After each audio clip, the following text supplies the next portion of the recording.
hizi mada za ndoa hizi hmm. Hmm.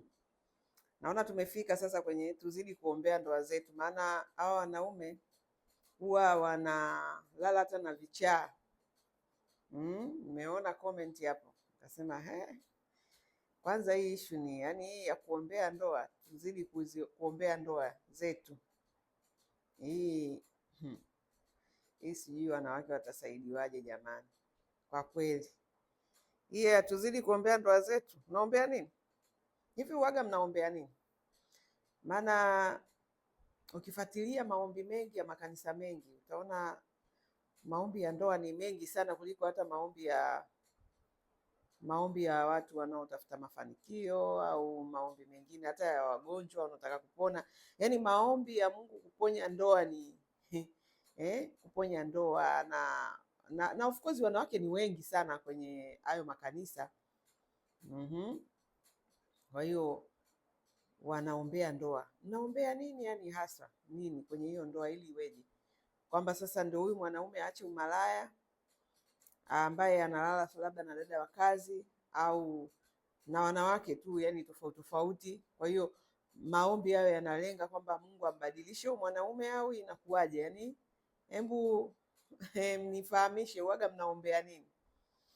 Lakini nataka mimi niseme kwamba kama unaomba maombi ya Mungu ambadilishe mume wako, aache huo umalaya, ushenzi, uzinzi, uasherati, aidha na dada wa kazi. Maana hii mada imeanzia kwa dada wa kazi, si kwamba si dada wa kazi ndio wanakuja wanajitegesha kwa wababa sio hao wa mabosi zao si ndio? Ndio mada imeanzia hapo. Mimi nikasema ndio dada wa kazi anaweza akaja na hizo mbinu au mikakati, lakini mwenye jukumu kubwa zaidi ni nani? Ni huyu mwanaume ambaye ndio kiongozi wa familia. Kwa hiyo yeye ndio ana wajibu mkubwa zaidi ya huyu dada. Of course dada naye ana wajibu wa kujiheshimu na kujua hapo ni kazini. Mdada yeyote anayejiheshimu, anayemjua Mungu, anajua yuko kazini, hawezi kuingia kwenye hiyo mitego au hawezi kuja na mbinu hizo. Lakini kubwa kabisa, yani mwanaume, baba, kiongozi wa familia, mume, una agano kwanza na ndoa yako, lakini pia wewe umepewa mamlaka kubwa sana na Mwenyezi Mungu ya kuwa kiongozi. Sasa huyu kiongozi tu wa mke wako labda na watoto na hata wale watu wengine ambao wanakuja kuwasaidia katika familia, unapaswa kuonyesha mfano mzuri. Sasa ikienda hiyo mada inavyozidi kwenda, ndio naona mitazamo inaibuka ambayo imekuwa ni common. Yaani kama hiyo wanawake wengi wamekuwa ni wanyonge kwa sababu ya wamekuwa ni wahanga wa hizo ndoa mbovu. Kwa hiyo option ya walioiona ya rahisi, shortcut, ni kukimbilia maombi. Lakini unaomba nini? Unaombea nini? Sawa, ni maombi ni mazuri, lakini unaombea nini? Hakuna ubaya kuomba, lakini unaombea nini? Unaombea mtu mwenye dhambi kwamba ageuke awe malaika Yaani unaombea mwanaume ambaye ni mzinzi, ni malaya, ni msherati, abadilike, aache kwa sababu ya maombi yako. Mungu ambadilishe awe mzuri kwako, wakati huyo mtu amemwacha Mungu. Kwa sababu upendo wa kwanza, amri kubwa mbili kuu kabisa: mpende Mungu, mpende jirani yako. Jirani yako anaweza kuwa yeyote, mke wako, mtu yoyote, yani mtu yoyote umtendee ubaya, lakini nambari moja before mwanadamu ni Mungu. Kwa hiyo wewe unaenda kanisani kuomba Mungu ambadilishe mwanaume ambaye amemkataa Mungu. Sababu kama angekuwa anampenda Mungu asingemfanyia ubaya Mungu, wala dhambi anayoifanya anamkosea Mungu, anamkosea mwanadamu, anamkosea Mungu, anakukosea wewe mke wake. Kwa hiyo yupi sasa aendelee? Yani wewe ulivyo binafsi, huyo mwanaume yeye aendelee kumkosea Mungu wake kwa kufanya huo uasherati wake, uzinzi wake, ufusika wake, lakini wewe asikuumize, yani akupende, si ndio? Amkosee Mungu lakini asikukosee. Huoni kama hayo maombi yako sawa? Yani ndio maana nikaanza na swali, huwa mnaombea nini? Unaombea nini? Mtu ambaye tayari amemwacha Mungu wake, wewe unategemea atakuwaje mwema kwako? Kama amemwacha Mungu, anakuwaje mwema kwako? Kwa sababu yani unataka upate ndoa nzuri, lazima huyo mwanaume awe anampenda Mungu. mtu ambaye anampenda Mungu atakupenda wewe, kwa sababu yani hivyo ndivyo, hiyo ndio kanuni hiyo ndio misingi ya Mungu wetu. Anayempenda Mungu atakupenda wewe, lakini kama ampendi Mungu hawezi kukupenda wewe. Ndio maana anaweza kufanya chochote hicho anachofanya cha kukuumiza bila kujali, kwa sababu ameshaacha misingi ya kimungu. Yeye anaishi na misingi mingine hiyo ambayo mimi nimesema hapa. Tunazungumzia falme mbili tu, nuru na giza, period. Kwa mnaombeaga nini ndugu zanguni? Mimi naomba kabisa wewe upuuzi hapa msiweke. Hiyo biashara kusema hawa wanaume yani wanalala mpaka na vichaa. Tushakubaliana huyo ni mwanaume ambaye hana Mungu. Okay? Sasa unatakaje tena kusema tuombee ndoa zetu? Yaani mwanaume ambaye anaweza kulala hadi na kichaa, unaenda kuombea nini? Unamwombea ili iweje? Unamwombea nini na unaomba ili iweje? Maombi ambayo unatakiwa kuomba ni ya Mungu akupe ujasiri uweze kutoka hapo, uchukue hatua zinazostahili. Kila jambo lina matokeo yake, kwa sababu hii biashara ya wanaume wanafanya ufuska, ushenzi, washerati na takataka zote, alafu unakimbilia kwenye maombi. Kwa maneno mengine, umemruhusu kuendelea kufanya kwa sababu anajua huna utakachofanya. Yaani unakuwa mnyonge wa kukimbilia kwenye madhabahu, unaenda kulia Mungu ambadilishe mwanaume awe mwema, alafu wewe ukirudi kitandani unamchekea. Yaani unakuja unamchekea shetani. Unaenda mbele za Mungu, sijui wapi huko, makanisani wapi ambapo wewe unaamini Mungu yupo anakusikia. Unalia mpaka makamasi yanakutoka. Ukirudi yule shetani ndio unamchekea. Uliona wapi hiyo? Kwa nini usisimamie misingi ya kimungu kwamba huyu mtu amevunja agano letu, consequences zake au matokeo yake yanajulikana. Hakuna jambo ambalo halina matokeo. Yani ni kwenye ndoa tu, especially hizi za fikiri za kwetu hizi ambazo wanaume wanafanya ushenzi bila matokeo. Yani anafanya ushenzi ambao hawajibishwi popote, na wengi wanakuwa yani wanawake wengi wanatetea ushenzi wa hao wanaume. Wanaume wamerelax na wanazidi kueneza huo ufuska, wanazidi kueneza hiyo tabia kwa sababu hawawajibishwi. Angekuwa najua kabisa kuna watu ambao wanasimamia hizo kanuni, hata kama hawamtaji Mungu, lakini kanuni za Mungu wanazisimamia. No cheating, sijui no utakataka gani, na mtu akikubamba akikukuta biashara imeisha. Wanajua. Kwa hiyo mtu ambaye kweli yale mahusiano anayataka hawezi kufanya huo ufuska, hawezi. Kama anayataka, unless kama na yeye hataki, anaweza akafanya ili iwe ni njia rahisi ya kuachana. Sasa sisi mahusiano hayo tunayataka kwa namna ambayo wanawake tunakuwa wanyonge, tunakuwa wahanga, tunaenda kuulia huko na mpaka makamasi yanatutoka kwa sababu ya kutaka eti Mungu abadilishe hao wanaume. Hicho kitu hakipo. Hicho kitu hakipo. Mungu ameshampa binadamu willpower, nimeshasema tena. Mungu amekupa utashi. Wewe mwanamke una utashi na mwanaume ana utashi, na hii zawadi ya utashi ni ya kuamua kusimamia kanuni za Mungu, uaminifu na uadilifu, ambao huwa nazungumza sana kwa wadada wa kazi, lakini hii ni kila mahali kwenye ndoa, uaminifu na uadilifu, kwamba hii ni agano la watu wawili. Kwa hiyo kila mmoja amuombe Mungu aweze kusimamia hayo maadili. Yaani hakuna eti maombi bila uwajibikaji na kusimamia misingi, kanuni. Hakuna. Yaani hayo mambo yanatakiwa yaende sambamba. Maombi plus misingi. Misingi ya ndoa ni nini? Mwili mmoja na uaminifu, kulinda agano. Hiyo ndio misingi. Uwajibikaji, kuhakikisha unawajibika wewe kuhakikisha kwamba hiyo misingi unailinda, unaitunza, na sio kuacha tu hisia zako za kijingajinga zikupeleke alafu usingizie, uanze kuleta visingizio kwamba nilipitiwa, shetani alinipitia. Ni kwamba ukusimama katika misingi pamoja na misingi pamoja na accountability, ile uwajibikaji, kwamba lazima ukubali kuwajibika kwa matendo ambayo unayafanya. Kwa hiyo unaposikia kwamba kuna jambo ambalo unajua sio la kimungu, unasema hapana, siwezi kufanya hichi kitu kwa sababu nitamkosea Mungu, lakini nitamkosea mke wangu. So tuache kuombea upumbavu. Acha kujichosha. Acha kupoteza nguvu yako na machozi yako mengi na makamasi, unaenda kumwomba Mungu eti mume wako abadilike, aache kukutesa, aache kukuchiti, aache umalaya, aache hizo tabia zake mbovu, acha kujichosha, acha kujichosha.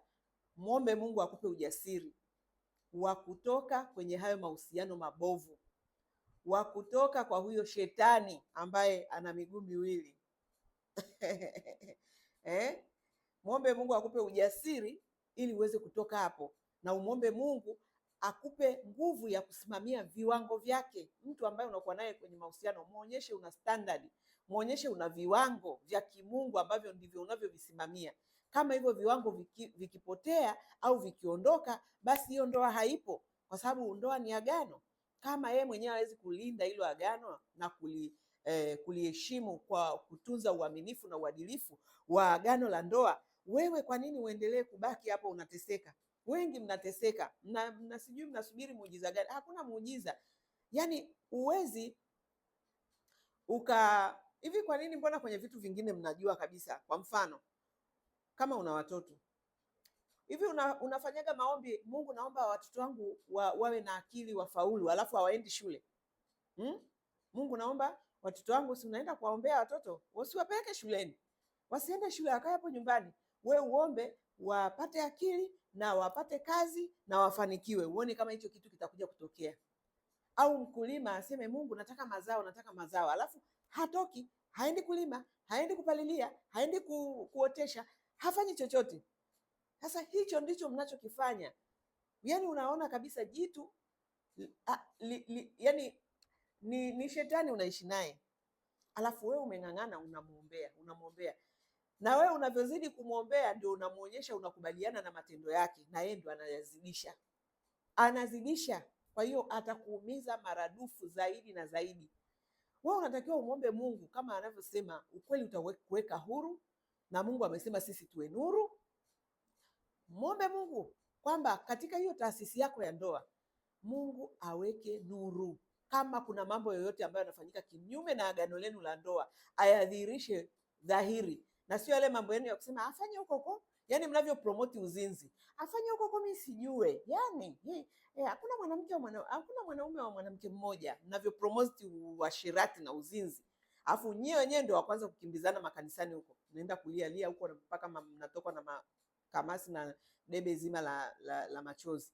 Kumbe wewe mwenyewe ndio umechochea, kwa sababu unaongea upumbavu, na mpaka labda mumeo anajua kabisa kwamba ni hata akitoka na nani, hata akitembea na nani, wewe huwezi kumfanya chochote wala huwezi kujigusa. Kwa nini asiendelee kufanya? Uhuru umempa mwenyewe kwa maneno yako, kwa action zako. Lakini mwanamke wa mke mwema ambaye anajitambua, analijua neno la Mungu, anajua standardi za kimungu, hawezi kukubali huo upuuzi. Mwanaume akifanya ushenzi, na yeye ana take action, anamwajibisha, ili huyo mwanaume akienda sehemu nyingine aseme okay, kwa hiyo kuna wanawake ujinga wataki. Atajifunza na we mwenyewe Mungu atakupa amani. Of course katika hiyo ndio ujasiri ambao unatakiwa sasa kuomba Mungu. Yaani maombi yanatakiwa akupe ujasiri wa kutoka kwenye hiyo hatua, badala ya kukaa unakuwa mnyonge, unakuwa jasiri wa kupita kwenye hicho kipindi. Of course sio kipindi chepesi, lakini utapita na Mungu atakuletea mtu ambaye ni mtu ambaye amesimama, kwa sababu wewe tayari standardi zako ni za level za kimungu, za ufalme wa Mungu. Utaletewa mtu ambaye atakuheshimu, hata kuumiza kizembezembe au kirahisi, atalinda agano lenu. Sasa mimi nimesema hivyo kwa sababu huo upuuzi wa kuona unajua mtu anaweza kusoma comment alafu yani ikampotosha kwamba hawa wanaume wanatembea hata na vichaa, kwa hiyo tuombee ndoa zetu. Kama nilivyosema hapa, upuuzi lazima niufagie, yani lazima nifute kwa damu ya Yesu, kwa jina la Yesu. Tumepewa maarifa, tumepewa akili. Hichi kichwa hatujapewa bure, tumepewa na kichwa hiki kwa ajili ya kuingiza maarifa yatakayotusaidia tusiende kwenye haya maisha kizembezembe, tuwe kwenye nuru. Kwa hiyo nitaka nimsaidie mtu ambaye anahangaika sana kuombea ndoa. My friend, huwezi Huwezi kuombea gugu likageuka likawa mahindi au likawa ngano, haiwezekani. Gugu ni gugu, unavyoliombea ndio linazidi kuchanua miiba yake ile, na itakumaliza kadiri unavyozidi kuomba. Na hicho ndicho wanaume wanachokifanya sasa hivi, wamerelax kabisa, kwa sababu kila wanavyopita kwenye peji za wanawake wanaona kabisa, wanawake wenyewe wanasema hakuna mwanaume wa mwanamke mmoja. Anasema oh, let's go. Kumbe ndio hivyo, anazidi kuongeza. Akipita anaona hawa wanaume wanatembea hadi na vichaa, kwa hiyo jamani, si tuombee tu ndoa. Anasema okay, shetani anazidi kushangilia. Lakini wangekuwa wanapita wanasikia kabisa wanawake upumbavu hawataki, yaani Mungu akimfunulia akajua uozo na uchafu ambao unaufanya either uko sirini, Mungu ayafunue. Yaani kama nilivyosema, maombi yako yawe kama kuna mambo yoyote machafu ambayo yanafanyika kinyume na agano lenu la ndoa, Mungu adhihirishe. Nakumbuka mimi nilikuja kujua mwaka wa 3, najua kwamba baba watoto wangu alikuwa na mwanamke mwingine, lakini pale pale nilipojulia ndio pale pale nilichukua action. Sio ya kwenda kuombea ndoa. Kuombea kitu gani? Niombee nini? Yeye ameamua kwenda kwenye nani nyingine, nimempa space. Go, nenda kwa huyo mwanamke wako, mimi niache niendelee na watoto wangu na maisha yangu. Lazima uwe na standard, uwe na viwango vya kimungu jamani, vya kimungu. Kuna vitu vya kusamea, hata Yesu alisema kwamba yani kwenye talaka, kwenye ndoa, mahusiano kuvunjika, yani ishu ya uasherati, hiyo ndio inavunja ndoa. Haina mjadala, haina mazungumzo. Tutasameheana kwa mambo mengine, mambo sio ya nini, mambo ya kiuchumi, mambo ya magonjwa, lakini kwenye swala la agano la ndoa hakuna kusamehe. Hapo kusameheana Yesu mwenyewe alisema. Sasa kama unachagua kusamehe fine, lakini nataka nizungumzie ule ukweli mchungu kwamba hakuna ndoa hapo. Ndoa haipo. Ukishavunja agano, umevunja agano. Usipoweza kulisimamia, basi kuna haja gani sasa? Kuna kitu gani tena special? Yaani kuna kitu gani ambacho nyinyi mtakifanya yani kama agano la ndoa halipo? Kwa ndio hivyo jamani, hizo biashara zenu za kuombea mfanyie huko huko kwenye peji yangu. Nikiona ujinga, nikaona upumbavu, yani na uflashi dakika 0. Kwa hiyo biashara kusema tuombee ndoa kwa sababu wanaume wanalala hata na vichaa, mkafanyie huko mnakoenda kudanganyana na kuombea huko ujinga. Mnafuga hayo marazi, mnafuga yani hao wanaume ndio kama mnawatuma sasa ndio wakafanye vizuri huko, sio hapa.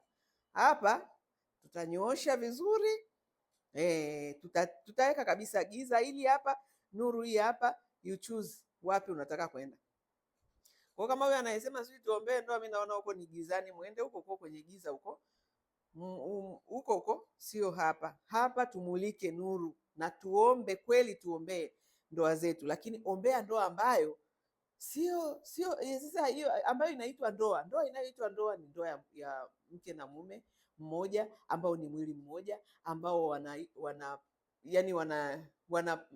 wana nia mamoja, dhamira yao ni moja. Hapo ukisema tuombee ndoa kweli, tuombee. Mungu aendelee azidi kutuatamia, tuendelee kuwa na umoja huo, tuendelee kushirikiana, tuendelee kupendana, tuendelee kulea watoto katika njia inayompendeza Mungu, tuendelee kutunza agano letu la ndoa. Hayo ndio maombi.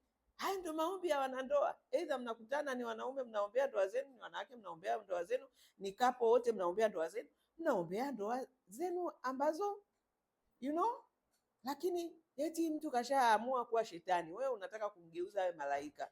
Why?